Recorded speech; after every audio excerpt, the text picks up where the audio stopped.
Dragi građani, moje ime je Janica Kostelić. Dođite 23. rujna na Jarun, vježbajte s nama, budite aktivni, napravite nešto za sebe, povedite svoje klince, svoje roditelje, svoje bake, svoje djedove i sigurna sam ako nas vrijeme posluži da ćete se dobro zabaviti. Ja sam Pero Kuterovac, kondicijski trener Hrvatske vaterpolske reprezentacije i kondicijski trener Damira Martina.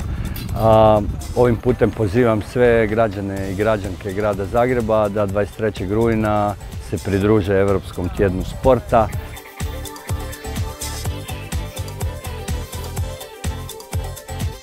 Budite aktivni, budite marljivi i vrijedni i 23. rujna se vidimo ovdje na Jarunu na Europskom tjednu sporta.